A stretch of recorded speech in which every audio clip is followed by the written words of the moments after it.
Presidente do STF e do CNJ, ministro Dias Toffoli, se reúne com presidentes de tribunais de justiça de todo o país no Mato Grosso. Justiça condena a promotora Débora Gerner por extorsão. Decretada a prisão do médico José Wilton de Paiva, prefeito afastado de Uruburetama, no Ceará, suspeito de abuso sexual. E ainda, se envolver com uma mulher para se aproveitar dela financeiramente é crime. É o chamado estelionato sentimental. Na Paraíba, uma situação assim foi motivo de condenação por danos morais e materiais.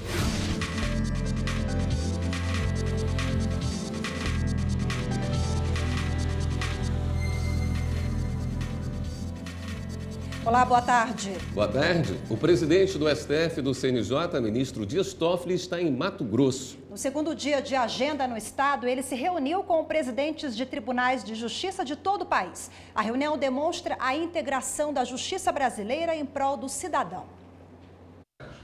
Na abertura da reunião, o ministro Dias Toffoli falou do desafio da missão de julgar em um mundo globalizado, conectado e em constante transformação.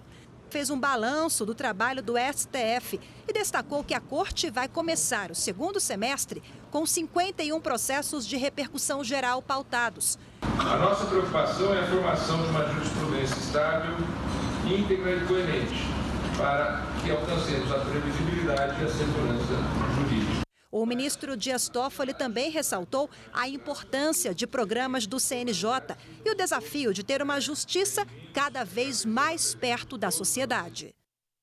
E no primeiro dia de visita ao Mato Grosso, o presidente do STF e do CNJ, o ministro Dias Toffoli, se reuniu com diversos membros do Judiciário. A última visita de um presidente da Suprema Corte ao Estado foi em 2008. O ministro Dias Toffoli esteve no Tribunal de Justiça e no TRE do Estado.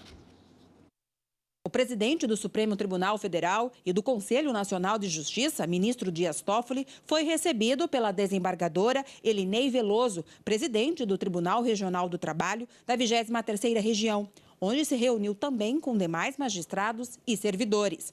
Na sequência, o ministro foi recebido pelo presidente do Tribunal de Justiça de Mato Grosso, desembargador Carlos Alberto Alves da Rocha e demais desembargadores e juízes na sala da presidência da instituição, onde recebeu uma lembrança que é símbolo da cultura regional. E em uma sessão solene, Toffoli foi condecorado pelo Tribunal Mato-Grossense com a medalha do Mérito Judiciário José de Mesquita pela dedicação à justiça brasileira.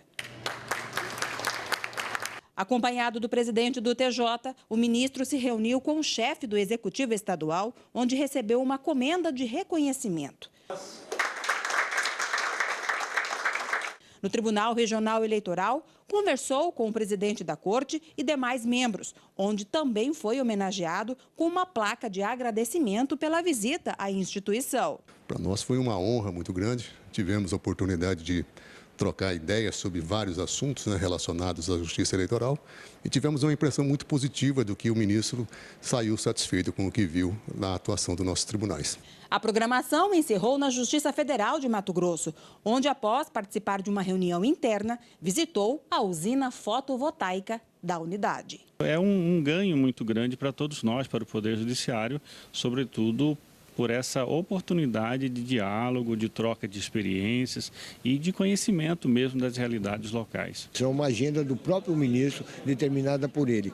E isso nos honra muito, de escolher o estado de Mato Grosso, onde algumas ideias terão tratado e onde ele traçará algumas diretrizes para os tribunais do país. E é importante isso para, junto com a nossa equipe do Supremo Tribunal Federal e a nossa equipe do Conselho Nacional de Justiça, ouvir as especificidades de cada tribunal, as necessidades locais, o que podemos aperfeiçoar no relacionamento institucional, na atividade jurisdicional, no trâmite dos recursos.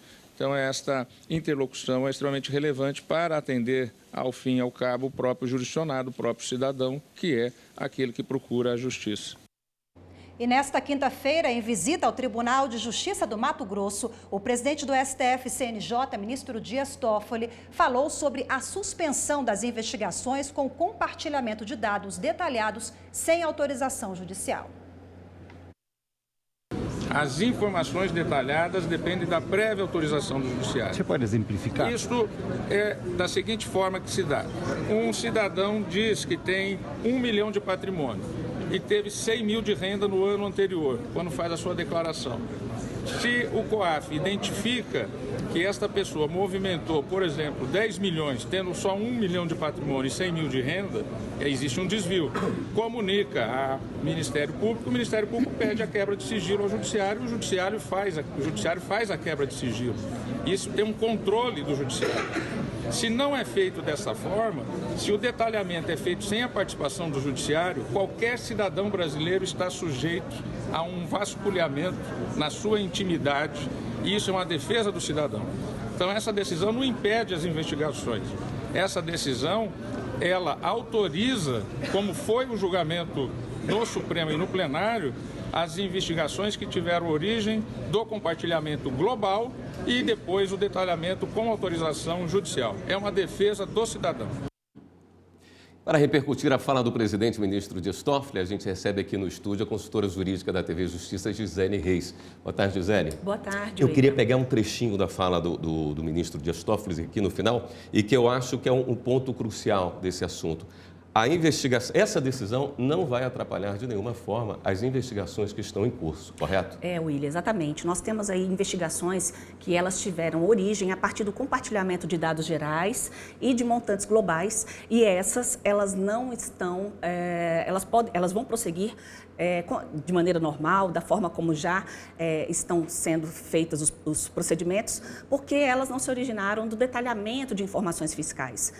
O que acontece? O ministro, ao decidir assim, ele levou em conta o inciso, tanto o inciso 10º como o 12º da Constituição Federal, lá do artigo 5º, que prevê o direito do cidadão, né, de ter sua intimidade preservada e de ter também os seus dados bancários e fiscais preservados.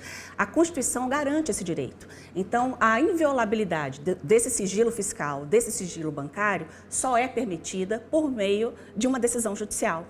Então, o Supremo Tribunal Federal, na pessoa do ministro Dias Toffoli, ao decidir desta maneira, ele, na verdade, está garantindo o cidadão, está prevenindo que provas ilícitas sejam geradas e até mesmo que, no futuro, venha a haver uma nulidade processual. Então, foi uma decisão tomada no Poder Geral de Cautela, ou seja, o ministro foi cauteloso no sentido de que as investigações, quando houver necessidade de informações pormenorizadas, informações detalhadas, que digam respeito a dados bancários, ao fisco, a dados fiscais, aí é preciso que haja intervenção do judiciário, é preciso que haja uma autorização prévia do Poder Judiciário para resguardar o cidadão, para resguardar até mesmo a própria investigação. Porque depois, se uma investigação, ela na verdade, ela se baseia em elementos que acabaram ofendendo aquilo que a própria Constituição garante, aquela investigação ela vai conter uma nulidade e no futuro isso vai gerar nulidade, talvez até de toda a ação penal. Então foi fundada nessa cautela que o ministro preferiu, na verdade, até fundamentando com base na Constituição Federal, em respeito à Constituição, naquilo que assegura exatamente esse sigilo tanto dos dados bancários quanto dos dados fiscais, é que o ministro se posicionou dessa maneira. Gisele, sobre essa matéria, em 2016 nós tivemos um julgamento semelhante.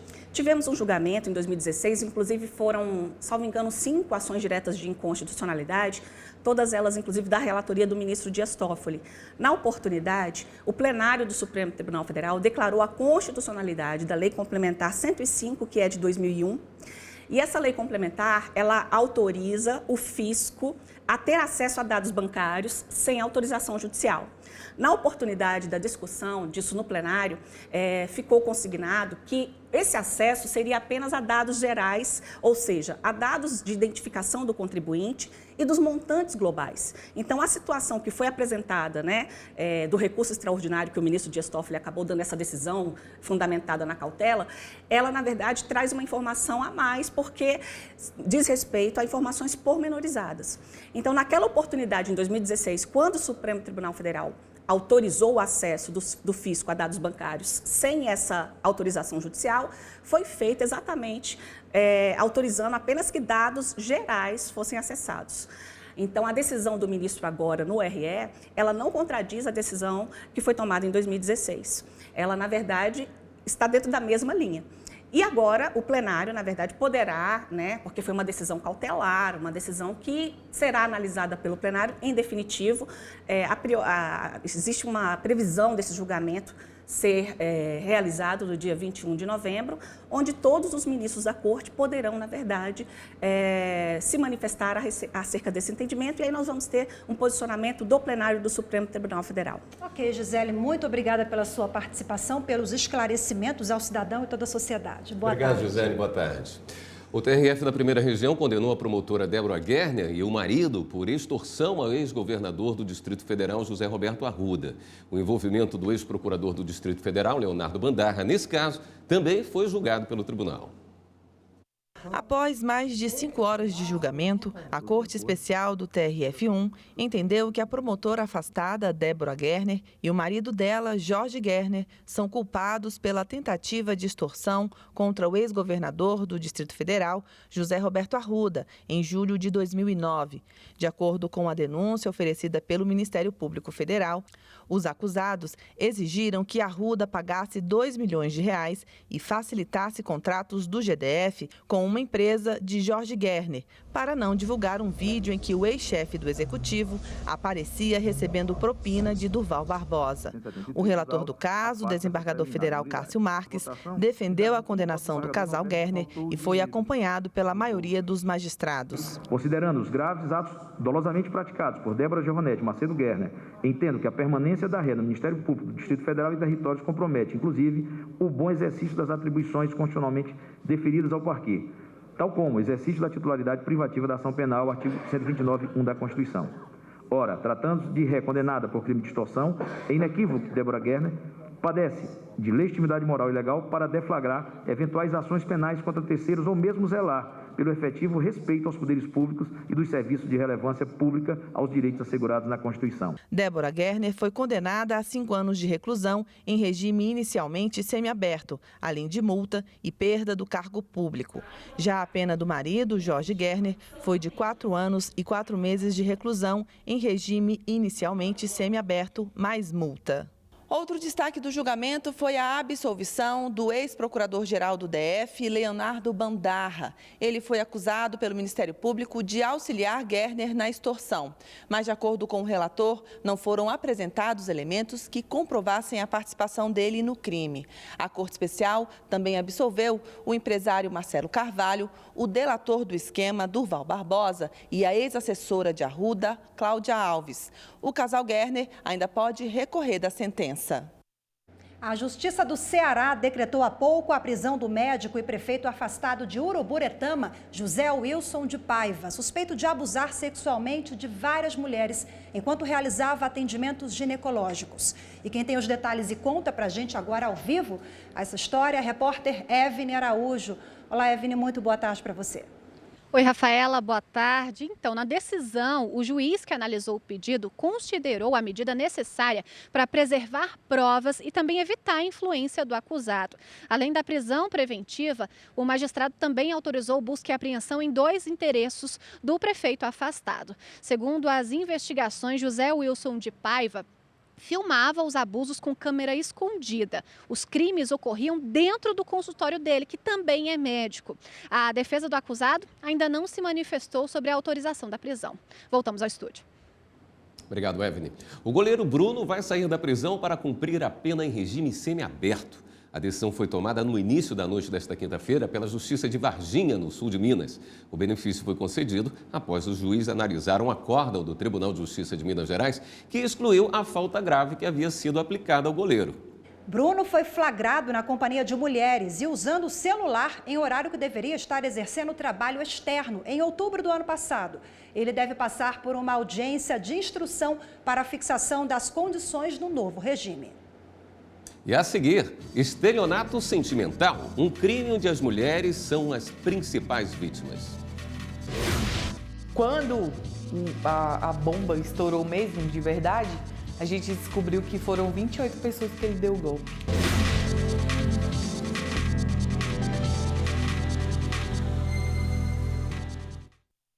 No Brasil, um levantamento do Ministério da Saúde registrou surto de sarampo em 3 estados. São Paulo tem o maior número de casos. Maria Itamires está sempre atenta. Para evitar doenças, mantém as carteiras de saúde das 3 filhas em dia. Acho muito importante para prevenir doenças, né? Apesar de ter muita gente que é contra, eu sou a favor. Imunizar os filhos é uma obrigação dos pais e um direito das crianças. Os pais eles podem sofrer uma sanção administrativa que pode variar de 3 a 20 salários mínimos por não levarem os seus filhos à vacinação. Então, exatamente essa faz parte de uma política pública do Estado para fomentar e para garantir o direito da criança a ser vacinada. Os pais têm o direito de escolhas, e isso passa por religião, por crença, mas deve prevalecer o direito à saúde da criança. Na rede pública de saúde são oferecidas 19 tipos de vacinas, entre elas a que protege contra o sarampo. A doença provoca febre, manchas na pele e até mesmo problemas neurológicos. Só no primeiro semestre deste ano, 426 casos de sarampo foram confirmados no país. São Paulo, Pará e Rio de Janeiro enfrentam um surto da doença. A não circulação das doenças faz com que as pessoas entrem numa zona de conforto. E aí elas não procuram a vacina porque acham que não existe mais a doença, só que o que a gente tem visto é que as doenças têm voltado a aparecer. De acordo com o Ministério da Saúde, todas as vacinas distribuídas pelo SUS passam por uma avaliação de segurança e de qualidade desde o processo de produção. São ainda validadas e aprovadas pela Anvisa. Por isso, não há motivo para duvidar da eficácia e para deixar de vir se prevenir. Você já ouviu falar em estelionato sentimental? É quando uma pessoa se aproveita do envolvimento com a outra para dar golpes financeiros, um crime mais comum do que se imagina e que deve ser denunciado. Um relacionamento de 5 meses e um prejuízo de quase R$50 mil. E para completar, o namorado da Sheila sumiu e não pagou a dívida. Ele tinha uma lábia forte. E aí conseguiu me convencer de tudo. Ele veio aqui na minha casa me pedir pra gente morar junto. Que a gente ia alugar um apartamento e a gente ia morar junto. Ele me tratava que nem uma princesa. E quando a bomba estourou mesmo, de verdade, a gente descobriu que foram 28 pessoas que ele deu o golpe. E que ele estava em Brasília foragido porque estava sendo ameaçado de morte. O caso foi parar na polícia. Uma conduta assim já é considerada pela justiça como estelionato sentimental, quando alguém se aproveita de um relacionamento para dar golpes financeiros na outra pessoa. Na Paraíba, uma situação assim foi motivo de condenação por danos morais e materiais. Um homem vai ter que indenizar em R$55 mil a ex-namorada por pedir dinheiro emprestado e nunca pagar. Além disso, a vítima foi enganada de outra forma. O companheiro escondeu que, na verdade, era casado e tinha filhos. Para a juíza que analisou o caso, o rapaz se aproveitou da confiança dela para tirar vantagens indevidas. Teve má fé ao iniciar o relacionamento, já que sem o envolvimento amoroso, certamente ele não conseguiria aplicar o golpe. Esta psicóloga alerta: casos assim são mais comuns que se imagina. E dá a dica. Desconfie sempre. Então, algo que a gente poderia incluir no politicamente correto é desconfie do perfeito, desconfie da vítima, assim, daquela pessoa que é excessivamente vítima do destino, vítima da família e você quer realmente ajudar. E também dos sinais de incoerência. E compartilhe essas dúvidas com uma outra pessoa de confiança. Sheila diz que aprendeu a lição. Bem mais cautelosa, bem mais cautelosa.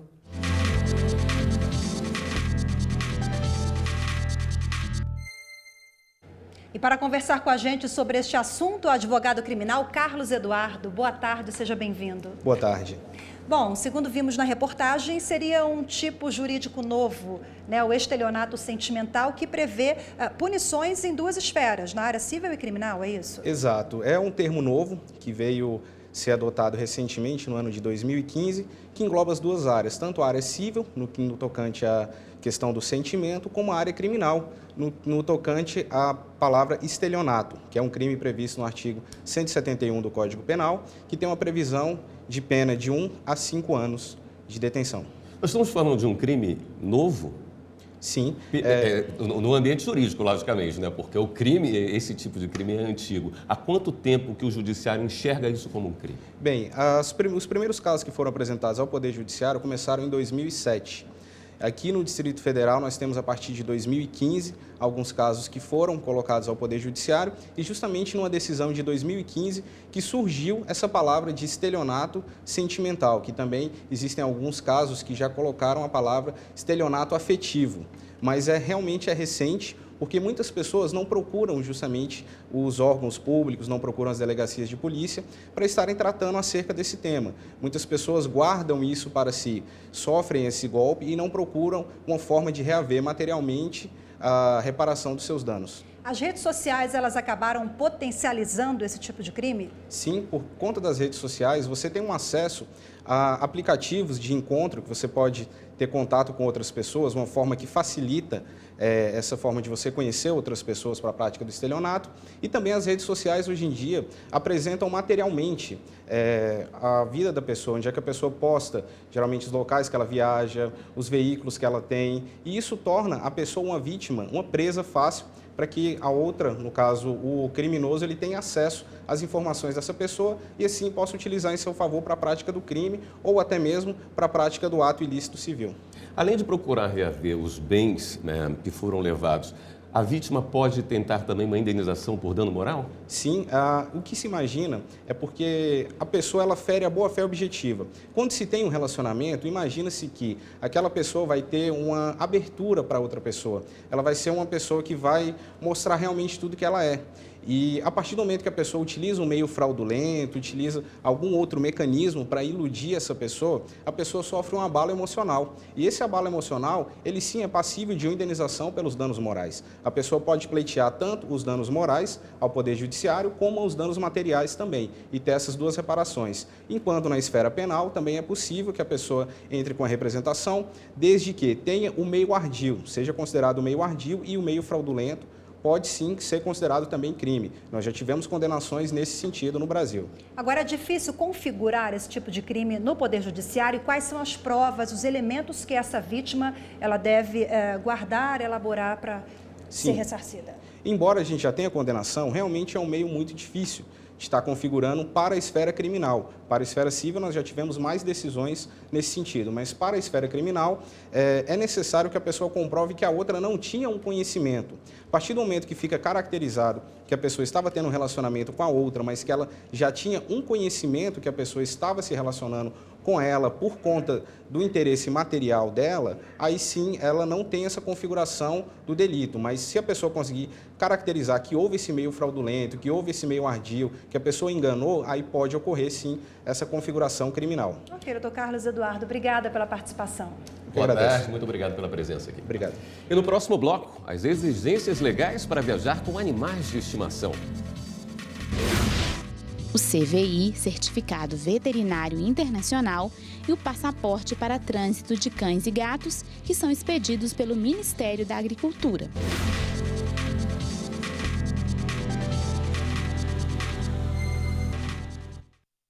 O ex-proprietário da Gol Linhas Aéreas, Constantino de Oliveira, teve recurso negado pelo Tribunal de Justiça do Distrito Federal, que manteve a condenação dele a 12 anos de reclusão pela prática de crime de homicídio consumado e tentativa de homicídio. Segundo a denúncia do Ministério Público, o empresário e mais 2 acusados teriam contratado um menor para executar as vítimas que ocupavam irregularmente um imóvel de sua propriedade. O crime ocorreu em 2001 e sua condenação saiu em 2017. Por causa da idade avançada, Constantino deve cumprir a pena em casa. Viajar com bichinho de estimação exige cuidados para o bem-estar deles. É importante avaliar o tipo de transporte, se terrestre ou aéreo, e cumprir todas as exigências legais. Deixar o animal em casa ou levá-lo na viagem? Bem, responder a essa pergunta merece uma avaliação, muito mais do que simplesmente pelo aspecto afetivo, mas também sobre as regras legais e de saúde do animal. Para viagens em meio terrestre, é importante observar as seguintes questões. Que eles estejam acondicionados dentro das respectivas caixas de transporte e acondicionados de forma que não prejudique os outros passageiros do ônibus. Tem que considerar que eles não podem ultrapassar os 30 quilos. Levar o alimento preferido pelo animal também pode ser outro problema. No âmbito nacional, dentro do ônibus, isso é permitido. Já nas viagens internacionais, isso não é permitido. Não é permitido entrar com ração no país, você tem que descartar aquela ração e comprar nova no lugar que estiver indo com o animal. Normalmente, os documentos exigidos para viagens são o CVI, Certificado Veterinário Internacional, e o passaporte para trânsito de cães e gatos, que são expedidos pelo Ministério da Agricultura. Existem várias dicas de saúde para o animal em transporte. Seja ele terrestre ou aéreo, é muito interessante fazer um jejum alimentar de 4 horas. O jejum hídrico ele pode começar logo antes do processo de viagem, por exemplo, logo antes do embarque, numa viagem, por exemplo, rodoviária ou aérea, ou logo antes de colocar o animal no carro para uma viagem de carro. Não é indicado sedar o animal em hipótese alguma. E para proteger a vida dos bichinhos, a caixa transportadora precisa ter um padrão específico, exigido pelas companhias terrestres e aéreas. Essa caixinha de transporte aqui, ela já é uma caixinha que ela tem o selinho da IATA, que é essa associação de transporte. Ela tem a fechadura dela é central, ela tem os furinhos na caixa, que é tanto para a identificação da caixa, quanto para a companhia aérea fazer um lacre adicional. Cães braquicefálicos com focinho diminuído ou achatado não são indicados a fazer viagens aéreas devido à dificuldade em respirar. Antes de viajar, pesquise bastante e assegure-se para evitar problemas. Procurar a informação de onde ela está indo para saber se precisar de atendimento veterinário, aonde que eu tenho que ir, quais são os locais que são pet friendly, consultar o hotel, porque tudo isso a gente já viu o cliente da gente passando muita raiva. E a gente fica por aqui. Daqui a pouco eu volto com outras notícias do Poder Judiciário no Justiça Agora. Até lá. Obrigado pela sua companhia e um ótimo fim de semana.